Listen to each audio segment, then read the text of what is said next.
आपने अभी बात करी जो स्टोन्स होते हैं, जो बेसिकली हम लोगों को एक कोई ज्योतिष बताता है कि आप इस चीज़ के लिए, जैसे आपने बताया कि इंसान को शांति के लिए चंद्रमा बताया जाता है कि आप मून स्टोन पहन, और भी बहुत तरीके के हमारे यहाँ रत्न हैं, स्टोन्स हैं जो बताए जाते हैं। कई एक इकोनॉमिकल रेंज में होते हैं, कई बहुत ज़्यादा ही एक्सपेंसिव होते हैं। अगर नाम लेके बात करें तो सफ़ायर, नीलम हो गया, पुखराज हो गया, ये सारे, और फिर इनके अलग अलग धातुओं में इनको धारण करा जाता है। पर इसका कोई तरीका है जानने का कि जो हमें स्टोन दिया जा रहा है किसी भी एक सुनार के थ्रू या जहाँ से भी हम उसको लेते हैं, वो असली चीज़ है?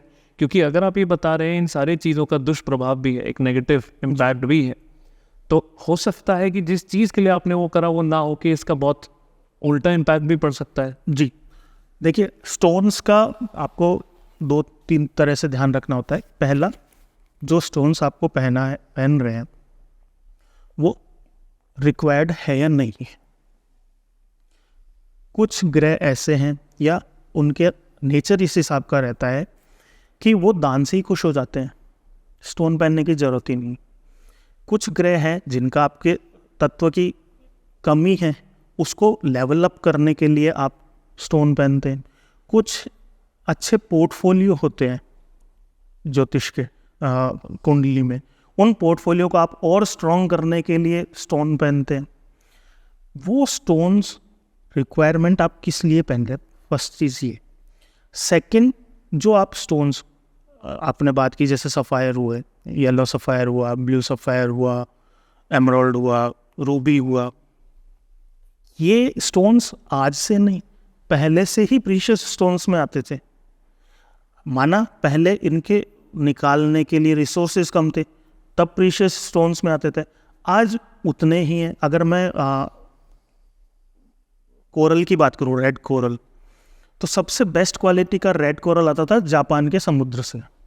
तो वहाँ पे रेड कोरल की, मतलब रेड कोरल पत्थर नहीं होता, वो लकड़ी होती है, मूंगे की, मतलब मूंगा का जो स्टोन होता है, वो स्टोन नहीं होता, मूंगे की लकड़ी होती है। वो इतना निकाल चुके हैं कि अब वहाँ का पर्यावरण गड़बड़ हो चुका है, तो वो वहाँ से इम्पोर्ट होना न के बराबर इम्पोर्ट हो रहा है। तो जो मूंगा आपको ट्रायंगल मूंगा पहले जो रेंज में मिल जाता था, आज वो भी एक प्रीशियस स्टोन्स में आ गया है।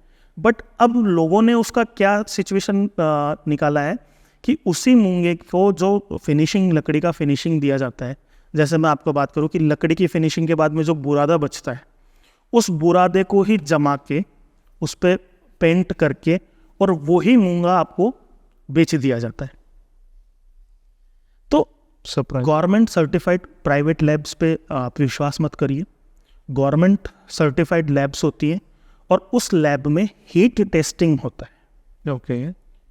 हीट टेस्टिंग जो उस स्टोन की अगर हो जाती है, उसमें एक्चुअल स्थिति पता चलती है कि इस स्टोन का क्या रेंज है, कितनी कैपेबिलिटी है, वो ओरिजिनल है या नहीं। ओरिजिनल है तो किस रेंज का वो है। डायमंड, हर टाइप के अलग अलग डायमंड होते हैं, कैरेट्स भी अलग अलग होते हैं, तो वो किस रेंज का है। दूसरा, अगर आपकी पॉकेट अलाउ नहीं करती है प्रीशियस स्टोन्स को पहनने के लिए, क्योंकि सीधी सी बात है, गवर्नमेंट ने इलाज के लिए तो भी जीवन बीमा योजना लगा रखी है, पर आपका टाइम खराब है तो एस्ट्रोलॉजी के लिए जीवन बीमा थोड़ी योजना लगा रखी है। बिल्कुल सही बात। तो अगर आप अफोर्ड नहीं कर सकते तो सब्स्टिट्यूट स्टोन्स में जाइए, वो बेटर है। ठीक है, आपको पुखराज, येलो सफायर ओरिजिनल बढ़िया क्वालिटी का 5 रत्ती का पहनना होगा, तो आप सब्स्टिट्यूट उससे बड़ा पहन लीजिए, सब्स्टिट्यूट में जाइए। असली बोल के नकली रत्न मत खरीदिए। अगर उसको है कि भाई सब्स्टिट्यूट दे दो, मेरे को बड़ा दे दो, जो आपका एस्ट्रोलॉजर है उसको बोलो कि सर देखो, ओरिजिनल बैग अभी अफोर्ड नहीं कर पाऊंगा, मैं सब्स्टिट्यूट में जाना चाहता हूँ, मेरे को सब्स्टिट्यूट का रेट बता दीजिए, तो उसमें जाइए। और हीट टेस्टिंग, स्टोन का जो हीट टेस्टिंग है, उससे प्रॉपर मेथड गवर्नमेंट लैब्स के अंदर पता चलता है, तो ये पता चल सकता है। जी।